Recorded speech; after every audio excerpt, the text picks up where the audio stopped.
He does talk too He fast. doesn't ever say anything nice about anything. Leaves it promoted. So I didn't watch the Super Bowl. First time I watched the Super Bowl in a long time. So I was in Houston watching a baseball game. So I got back in about 1 o'clock in the morning. So if I doze off over here talking about glycolysis, either just leave, turn the lights out, and go. Or Carmen, the correct thing is to come over and wake me up so that we can continue talking about metabolism, right?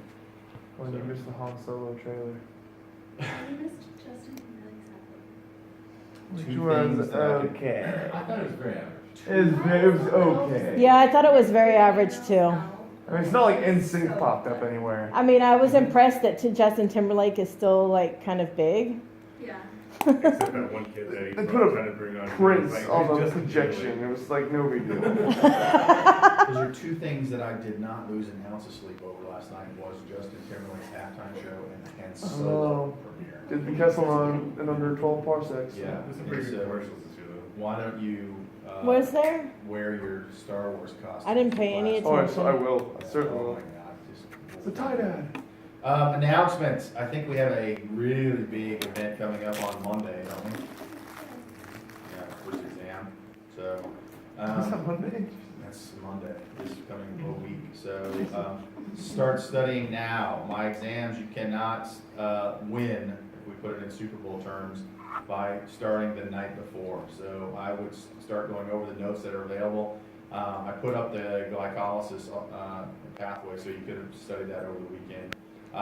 Remember, that one is, no matter what you do, that's a memorization thing. Write it down, remember it, go backwards, forwards, have your friends quiz you, have your roly-poly boss quiz you on glycolysis, and we'll go from there. And then, but again, all short answer essay questions on the exams, no multiple choice. So it takes a long time. So if you have class afterwards, I don't have anything, so usually I like to get here at about 9:30, and you guys can start the exam early, and then when you finish, you finish, and if you need to go later, you can go later as well. Most people take the full time to take the exam, and if you're a little slower with the test taking, come early, stay late. So it's a grand time for us all. So, if we have to, I don't know if there's a class in here afterwards, but I know there's not a class in here before because we don't ever see anybody. So we should be good. If not, we'll go down to the lab, do a small one. We can accommodate with my lab. We'll be fine down there. Study with your friends, your colleagues, okay? That's what this is about. You guys have a small group. You guys should be able to get together as a group and do that. And so make each other better as well. So I think that's a positive thing. Also, 23rd of February is our first research and exercise colloquium series speaker. It is a personal friend of mine that is coming to town on Sunday, Dr. Maury Lukemeyer. I expect you guys to be there and have your boss call me and say, this is an important part of your education. Can you please reschedule your shorthanded time at your place of employment? Because I don't think roly-poly is going to push you over the top to nursing school. I hate to say that to your boss, but I will say that to you.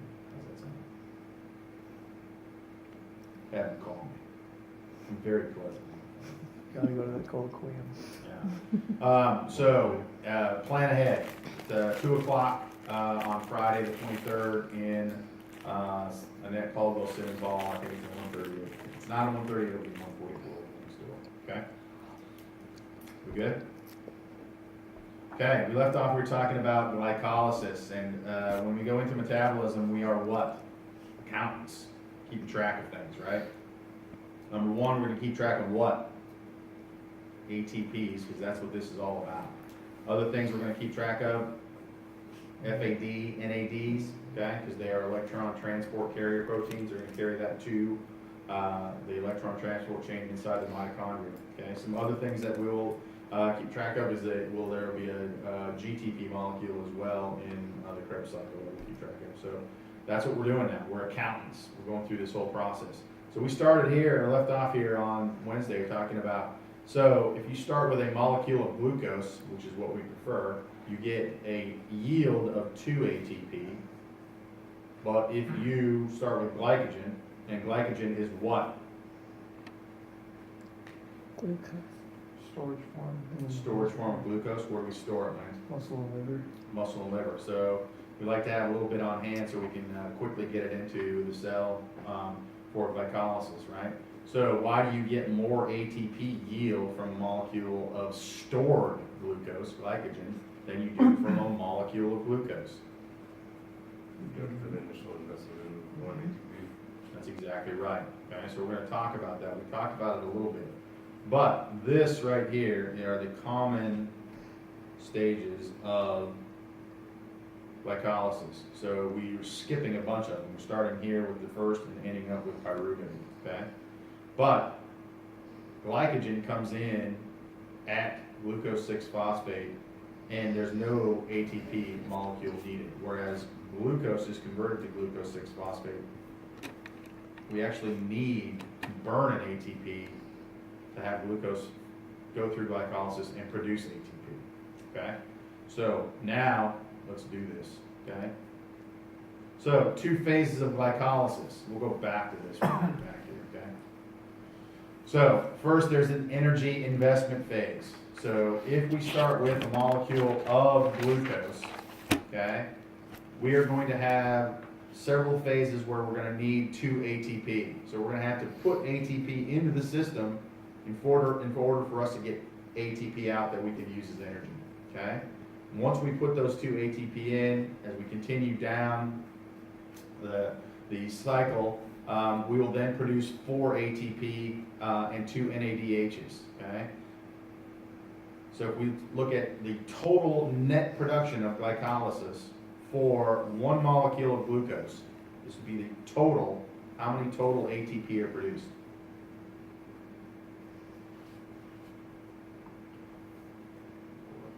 4, right here, right? But the net for a molecule of glucose is what? 2, because we have to do what? Subtract those 2. So 4 minus 2 equals 2. So we put 2 in from our savings account in order to get 4 out, and the net total then would be 2. Okay? Now, if the circle, this circle up here, had glycogen in it, what would the first bubble, this bubble right here, how many ATP would we require? 0?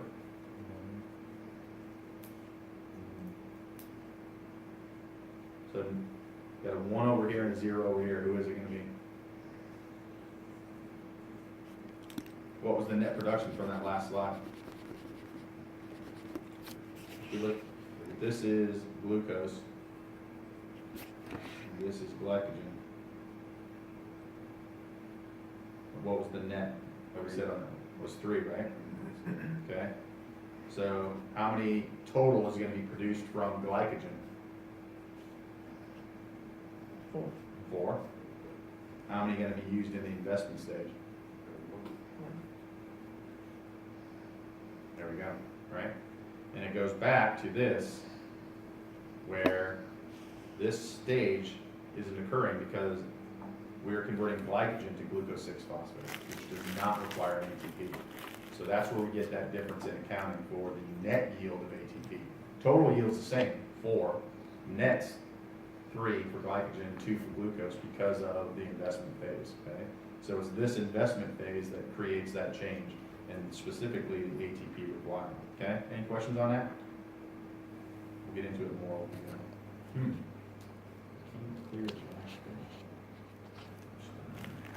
Let's go back to this one. So, glycolytic system, pros, okay? One of the things that you can do is you can have skeletal muscle contraction without O2 or when O2 is limited. That's a good thing, right? Okay? Because it takes time to get O2 to the skeletal muscle. If we need oxygen to start muscular contraction, that may be delayed, which is going to be problematic. So that allows us to do short-term, high-intensity exercise, okay? Correct? Yes. Okay, short-term, higher intensity exercise typically does not require oxygen, okay? Because oxidative metabolism takes longer to get that energy produced, okay? Here's the cons though. So you know that there's cons because we're talking about short-term, high-intensity exercise, okay? So what is one thing we can, this term right here, shorter term, means we can't sustain it for very long, okay? And so we get a low ATP yield relative to oxidative pathways, okay? But we can get it quickly, that's the nice thing, okay? The other thing is this, which we'll talk about in detail. Once we get to the end of glycolysis, if we are operating in a low oxygen environment, pyruvate is going to be converted to lactate, okay? And then lactate has some problems with it with regards to pH changes, which can affect skeletal muscle contraction. But lactate also gets a bum rap. Lactate's also a good thing to have sometimes, okay? So it can impair glycolysis and ultimately muscle contraction, but it's also something that can be used as a fuel for the heart and ultimately recycled back to skeletal muscle as well, okay? But again, that takes time, okay? One other thing we'll talk about, and we'll look at that step, but it has a rate-limiting enzyme. In this case, the enzyme is phosphofructokinase, PFK, okay? And if I were to put up a rate-limiting enzyme, any one of them, in glycolysis, what would you say is something that would inhibit that rate-limiting enzyme?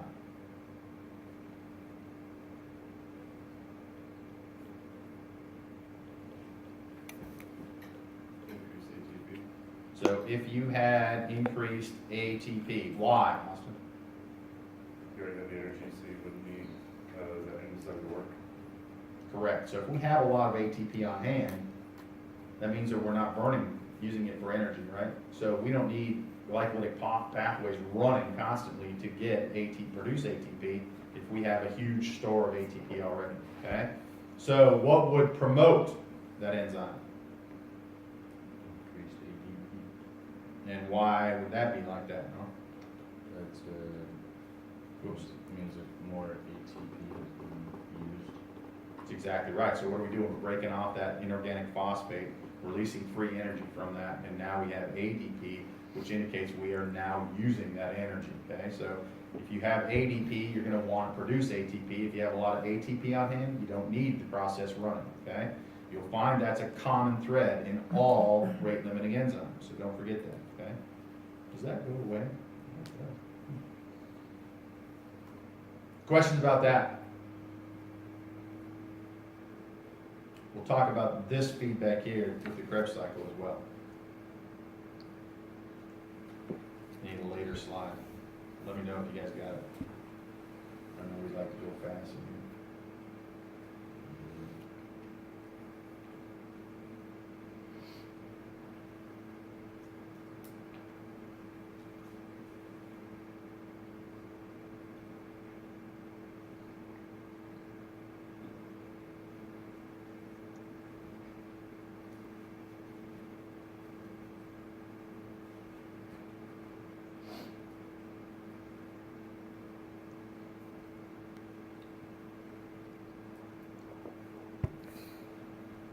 Next slide's coming, you know it's coming, it's the big one, it's the big one you guys have been waiting for the entire time. You guys have it memorized? No. Does anybody have it memorized? Check the enzyme. Except the enzymes? Let's have it, give it to us. I mean, Start from glucose, go all the way through with the products. okay. If he gets this, we'll cancel class. If I without the, No, I want enzymes. you want the enzymes? I'm not gonna get it with the enzyme. So, okay, we'll have to do that. Let's see what you got. Go. Okay. Starting from glucose. Starting from glucose. Okay, starting from glucose. So you stay looking at me, Okay, and I'm gonna put the cheat sheet up here for everybody else. okay. Do not look at me, turn your back to the screen. Alright, so it goes over to glucose 6-phosphate. And then from there, it goes down. Whenever he makes a mistake, somebody go, and then we'll stop Goes this. down to Look up here, don't be cheating me. fructose 6-phosphate. Then it goes to fructose 1,6-diphosphate. Then it goes, then it does one of the kind of branches off. a Does little one of bit. these? Yeah, it branches off a little bit. Okay. And You one guys of them, gonna take that one? well, one of them goes straight to gonna take that? Diphosphate. Biz phosphate. Okay. Well, the book that I was reading Said it, had that. it could, yeah, so. Continue on. I would have accepted your answer. Okay. So, Wendy was, no, she was not. She gave me a look back there. No. So we're at fructose 1,6 bisphosphate, and you say we're now, One of them goes directly to,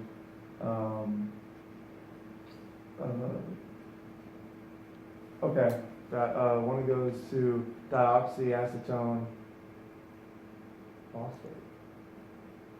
Almost.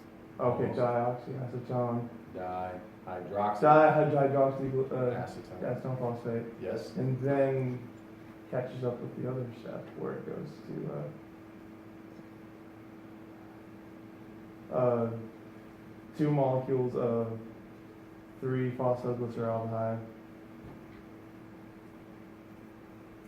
then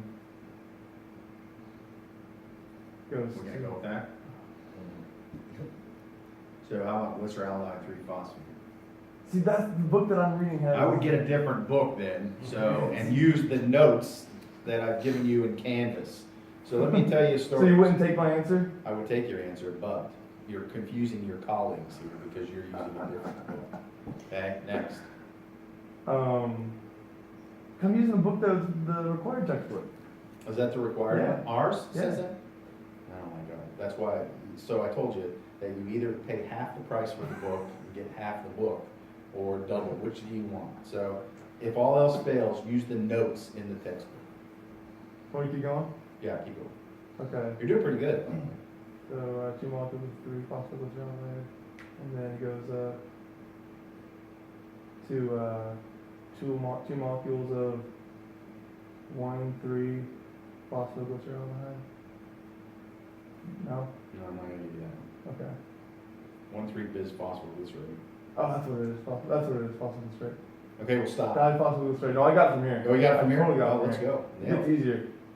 Diphosphoglycerate, and then it goes 2 molecules of 3-phosphoglycerate, 2 molecules of 2-phosphoglycerate, and then it goes 2 molecules of 2-phosphenopyruvate, and then 2 molecules of 2-pyruvate, and then 2 molecules of pyruvate,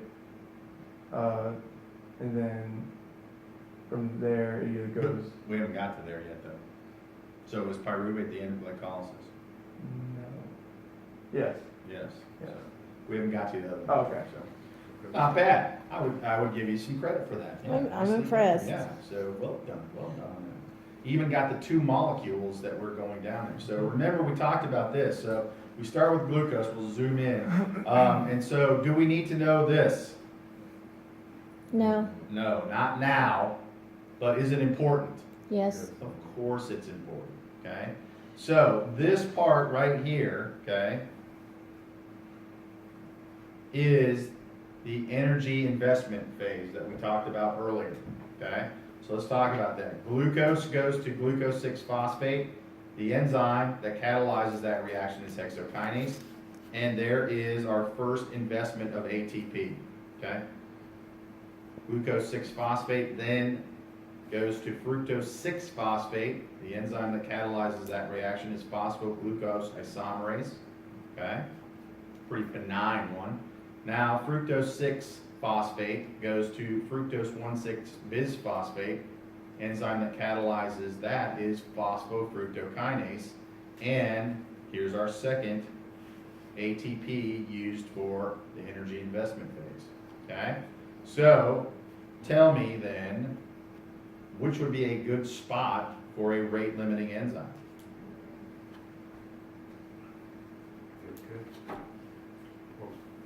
So we know that phosphofructokinase is the rate-limiting enzyme. Why is it a good spot for a rate-limiting enzyme? So it needs ATP, right? That's a good spot, okay? So, but so does hexokinase. Why not use hexokinase?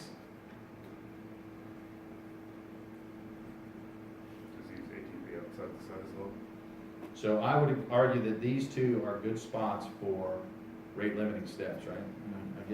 I get too a little too crazy with the pen marking. So I would argue that these are good spots. So why not use hexokinase? It's the first one. You know the answer to this. There's no cytosol. This all takes place in the sun cell. The answer is related to something we talked about earlier.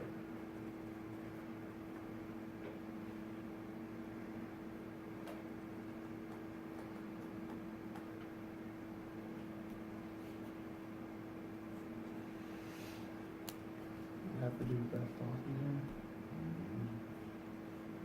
Let's go back to this slide right here.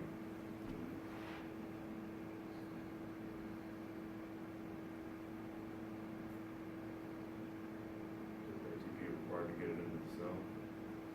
So the first reaction that we talked about in this slide is glucose to glucose 6-phosphate, and the enzyme that catalyzes that is what? So hexokinase would be right here. So why would hexokinase not be a good rate-limiting enzyme for glycolysis? You get a lot of glucose 6-phosphate.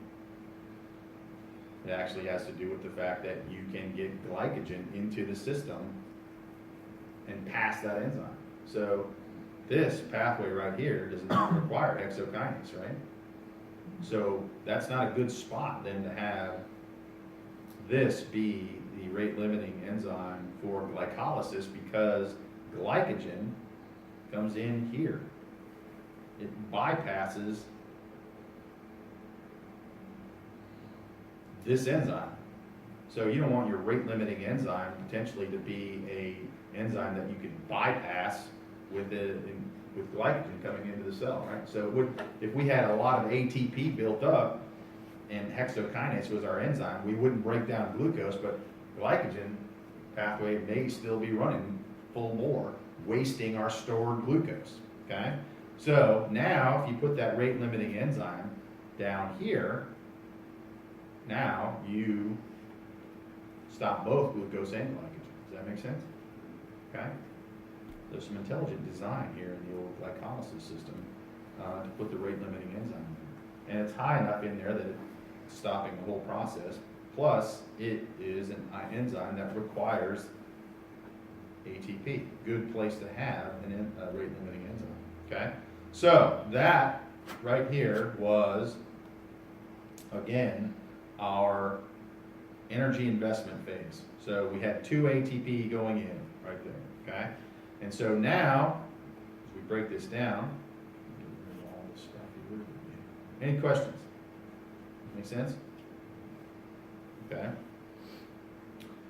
And so this one is key, and some textbooks don't cover this pathway right here, but I think it's important later on when we talk about some other things. So fructose 1,6-bisphosphate is converted to dihydroxyacetone phosphate and glyceraldehyde 3-phosphate by catalyzed by this enzyme aldolase. Okay, so we get one glyceraldehyde 3-phosphate molecule, which we want. Okay, and then this byproduct dihydroxyacetone phosphate has to be converted to a glyceraldehyde 3-phosphate molecule by this enzyme, catalyzed triose phosphate isomerase. Okay. So now we end up with 2 molecules of glyceraldehyde 3-phosphate. Okay.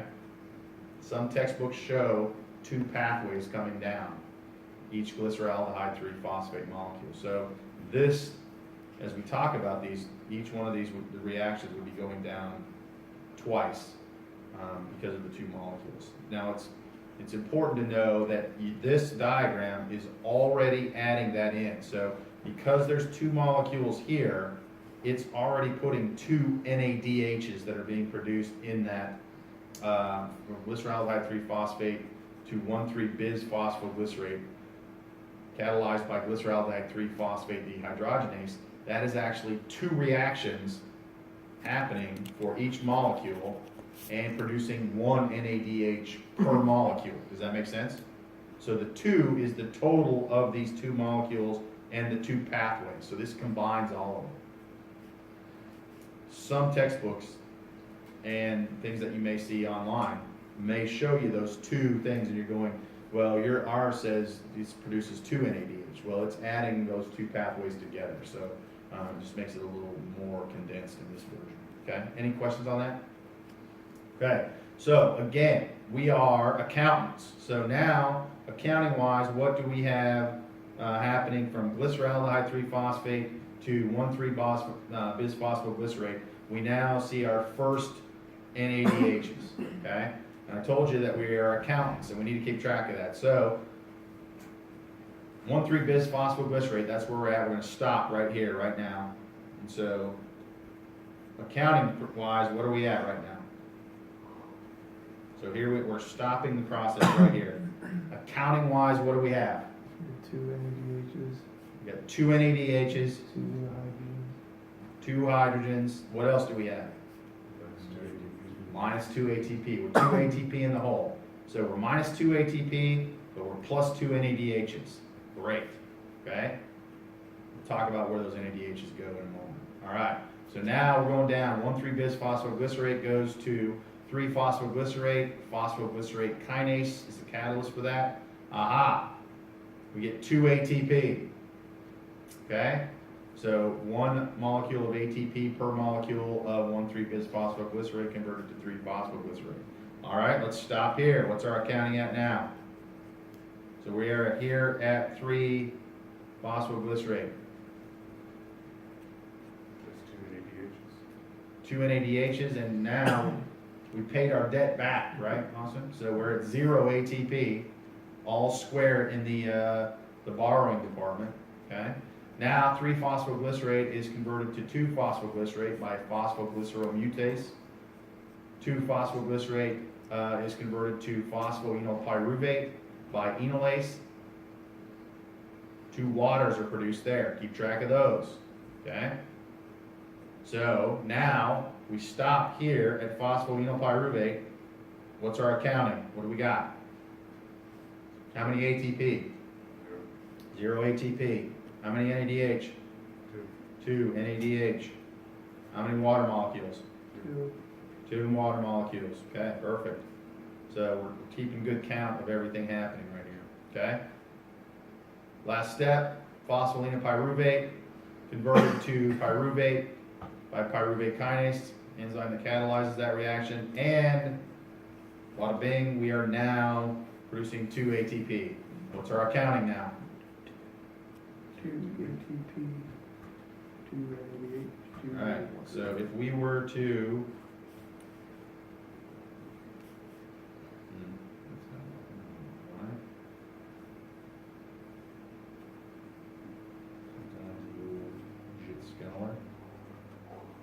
now we're just black screening it. So we get to the final, now we're right in black, that'll work though. What was our accounting? Ran through the whole thing. How many ATP did we get? 2. How many NADs did we get? 2. How many water molecules did we get? 2. Okay. Excellent. That is glycolysis, boys and girls. Question. Okay, can happen in the presence of oxygen or without oxygen, okay?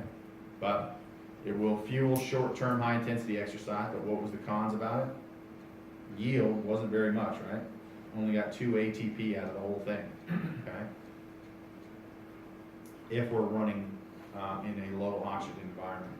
Now this will also run through an oxygen environment and will dictate where these pyruvate molecules go, okay? And that's the next step on our journey. Any questions on this? So, what do you have to know? Everything except the chemicals. Everything except the structures on the right side. That's exactly right. Everything but this, and this. Okay? So you need to know every step, every enzyme, and every byproduct of glycolysis. Because it's important. You need to know these things. So, how do you learn that? Write it down a bunch of times. Write it down a bunch of times. Put them on note cards. Mix them up. So have glyceraldehyde 3-phosphate, and on the back, put its end product and the enzyme, and if there's any byproducts that be produced, okay? Know it backwards and forwards, sideways and unsideways, is that even a word? Okay? I don't know the perfect way to do it, I don't know the way you guys learn, okay? I don't know if it's better to break it down into steps, or Lance did a pretty good job of knocking it down, the whole entire thing, but it's just memorization, unfortunately, that's just how it works, okay? There's no rocket science to it.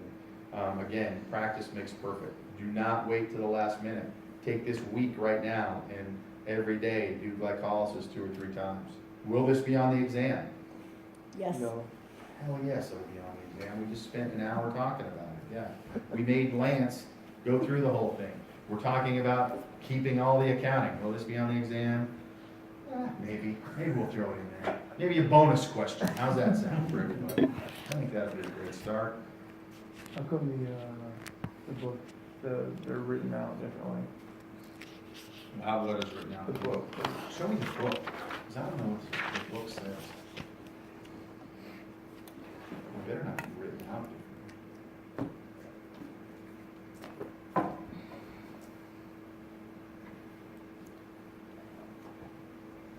guess I should have looked.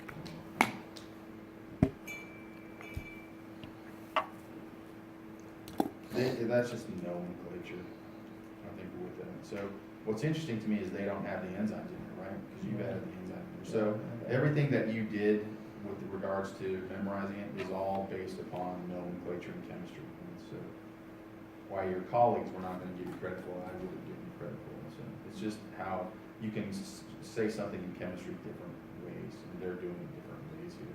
So what's troubling to me is they don't have the enzymes in this thing. So, but when all else fails, trust what? Slides. Trust me. Not a textbook that was published by experts in the field. They'll try to trick you. Right? Sometimes they give you a chapter 0 for no reason. Okay? That's it. No, that's not it. I just close that on this thing. Okay, so now we're back to our counting. So we know what we do with ATP, right? Break off a phosphate bond, releases free energy that we use to fuel cellular processes. But what else did we produce? NADH. Great. What are we going to do with those? So we know that they transport electrons, right? Okay. And during aerobic, in the presence of O2, what's going to happen is we're going to take those to the mitochondria, the powerhouse, and we're going to make ATP through the electron transport chain. Okay. If we were